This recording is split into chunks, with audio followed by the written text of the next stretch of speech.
All right, if you're on an HOA or condo board, let's be real. Conflict is just part of the job, right? But here's a thought. What if handling that conflict well is actually the single most important thing you can do for the health of your community? Well, in this short guide, we're going to show you exactly how to do that. I mean, we've all been there, haven't we? That one parking spot, the neighbor's dog that barks at literally everything, the music that's just a little too loud on a Tuesday night. You know, these seem like small, everyday things, but they are exactly the kinds of sparks that can ignite some major community friction. And this quote, this really hits the nail on the head. See, the conflict itself isn't the problem. It's not a sign that your community is failing. The real test is how you handle it. Getting your process right is what makes the difference between a minor hiccup and a full-blown community meltdown. Okay, so first things first, we have to accept a simple, fundamental truth about living in a community. Conflict is gonna happen. It's just inevitable. It's not a matter of if it's gonna pop up, but when. But have you ever noticed how conflict in smaller communities just feels, I don't know, more intense? Like the temperature gets turned way up? Well, it turns out there are a few key reasons why these little disputes can blow up so fast.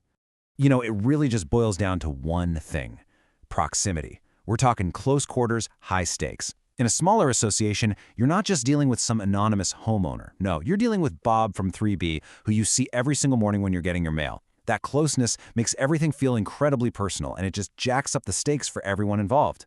And what sets it all off? Oh, it's the usual suspects, for sure.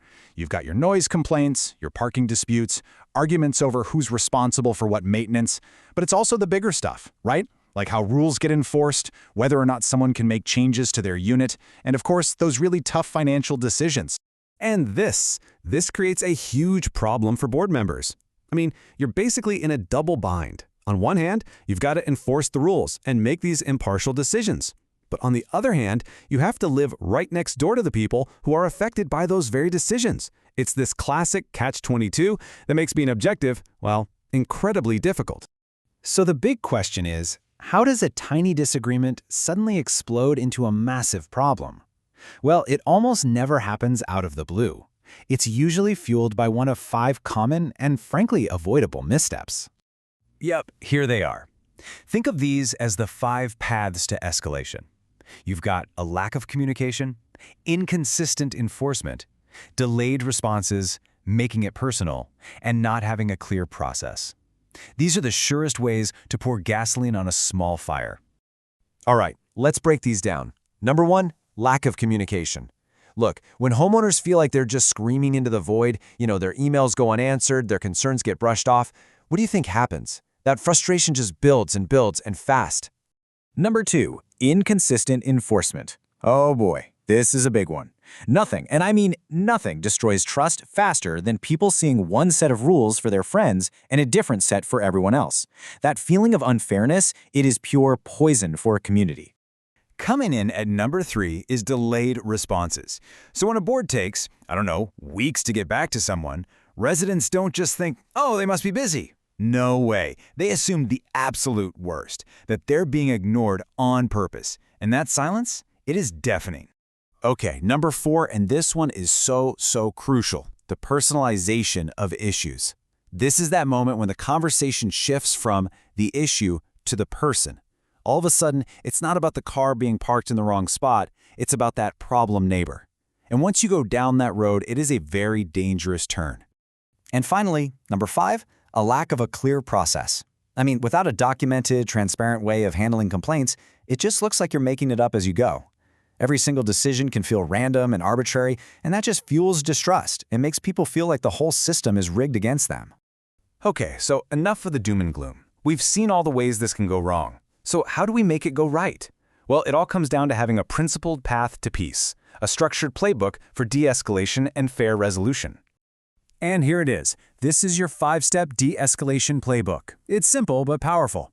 1. Stay objective. 2. Communicate early and clearly. 3. Be consistent. 4. Document everything. And 5, and this one is the game changer, aim to resolve, not to win.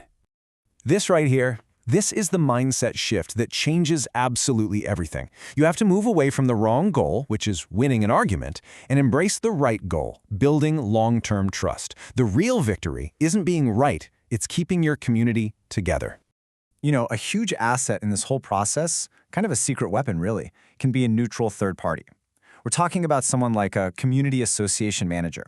Their entire job is to step in as an impartial guide, to help take all that emotion out of the equation and get everyone focused on a fair, structured process.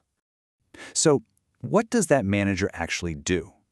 Well, think of them as your guide. They're there to provide neutral advice. They help make sure rules get enforced consistently for everybody. They support clear communication, keep the whole process professional, and most importantly, they help remove that raw emotion from the decisions. So, when we put this all together, what's the big takeaway? It's this: you can actually turn tension into trust. Conflict doesn't have to be a destructive force. If you handle it the right way, you can literally transform that tension into an even stronger foundation of community trust. So please remember this quote: conflict is inevitable, but escalation is not. You can't stop disagreements from popping up, that's just human nature, but you absolutely have the power to stop them from spiraling out of control.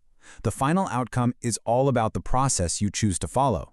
And believe it or not, there are actually some hidden benefits when you handle conflict well. First, it clarifies expectations for everyone in the community.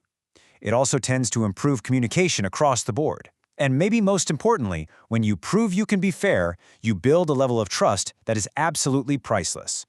So let's leave you with this final thought. What if your next conflict isn't something to dread? What if it's actually an opportunity? An opportunity to show your community what fairness looks like, an opportunity to improve communication, and an opportunity to build an even stronger, better place for everyone to live.